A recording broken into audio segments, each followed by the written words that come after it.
Hello, this is some old guy in Hawaii, and I am neck deep in Humankind, a new 4X game that is a breath of fresh air and a welcome change from my beloved but sometimes bothersome Civilization series. And I've seen some questions here and there about game replayability. How many times can we play this game and still get a fresh and distinctly different experience? Let's take a look at that. Okay, in Humankind, we start in the Neolithic age as a generic nomadic tribe, and then we progress up to 6 eras. In the first era, the ancient era, we can play as one of 10 cultures. In the second era, the classical, we can switch to one of 10 new cultures, or we can keep the one from the ancient era. We can do the same for the subsequent medieval, early modern, industrial, and contemporary eras. 6 eras, 10 cultures in each, so 60 total cultures. Our opponents pick from the same list of cultures, no duplicates. So, one way to judge replayability is to determine how many different combinations of cultures one can play through, assuming we get all the way to the contemporary era, and the math on that is fairly straightforward. It looks like this. We start out here in the ancient era, we have 10 cultures to choose from. Then we multiply that by our choices in the classical age, which is 10 more, or we can keep the one from the previous era, so 11 choices, and we do the same thing for the rest of the eras. And that is 1.6 million in change. But that's just the tip of the iceberg. That's just what our experience as a player can be. Okay, if you factor in our opponent choices, because who we match up against makes a difference, then it gets even crazier. Okay, second player, we're gonna be up against one of 9 different cultures because they won't have the same culture. Then go to the classical, same thing, plus they can keep the one from the previous era. So now we're looking at almost 1.5 trillion. Okay, and it gets crazier from then on in. If you look at 3 players, 8, because they're not going to pick the same as these two. 9, 9, 9, 9. You get the idea. Okay, and it goes up from there, and it's just nuts. This last one down here, if you're playing a huge map with 10 players, which is maximum, so that's about 367 followed by 42 zeros, or 3.677 times 10 to the 44th power. So in terms of different playthrough combos, that's huge. That's actually unimaginable. It's a meaningless number. And all of this, of course, does not take into account the almost infinitely varied maps that can spawn, the varying game lengths you can set, varying difficulty.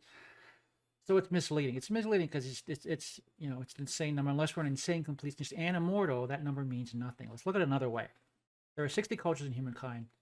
At 60 cultures, we need to learn to play as, and 59 cultures we need to learn to play as those 60 cultures against, because in Humankind, you never play against the same culture.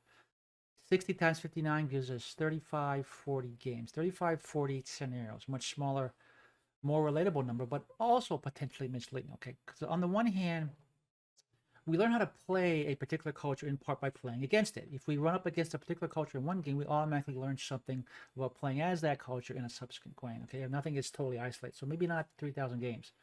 On the other hand, we can play against anywhere from 1 to 9 other opponents. Playing against multiple and varied combinations of opponents presents us with very different challenges. I could show you another crazy spreadsheet illustrating the insane possible combinations when factoring in multiple opponents, but that's just more crazy big numbers that don't mean anything. Rather than look at raw numbers of possible culture combinations, which you already have, let's instead define replayable as encountering situations we've never encountered before, being presented with new challenges. How many games might that take? Well, that depends on how fast we learn and also what we're like. Every player is different, but let me offer a really simple indicator of how replayable Humankind is. Okay, at its most basic, the overall experience of any force involves learning to play with and against all of these various types of civs across various terrain types. Let's ignore the difficulty settings, terrain types, infinitely varied, and just take this 3540 and instead call it 500. Okay, 500 games. Because as mentioned earlier, we don't need to play each of the 60 cultures separately against the other 59 to learn what we need to know.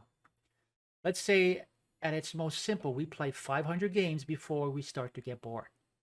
How long is a game? Well, it depends on the speed and the difficulty settings, and individual players. But I've been playing on the fairly easy town setting up until recently, and the standard speed, which is max 300 turns. I've been averaging 6 to 7 hours a game. Let's be conservative and call it 6 hours. 6 hours a game. 6 times 500 is 3,000 hours. I've been playing Civ 6 regularly since its release in October of 2016. 5 years. According to Steam, I have just over 3,000 hours in it. I've been playing Borderlands 3 for just under 2 years at this point, and I have close to 4,300 hours in it. Okay. 3,000 hours, we're not going to get bored. And remember, that's just the launch game. The time I've spent in Civ 6 and Borderlands includes numerous DLCs and content updates. Amplitude Studios is going to add more cultures, probably one per era per DLC and more mechanics if I had to guess. And if community created content includes new cultures, the replayability just goes up and up from there. So if you want to know the possible player opponent culture combinations, I did that for you up front. Enjoy the big numbers.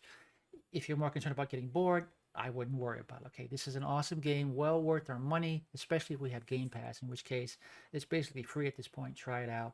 And that's it. If you like this content, leave me a like, a comment, or subscribe, or come check me out on twitchtv.com/Seminole Guy in Hawaii. I stream at least 3 times a week. And stay safe, and thanks for watching.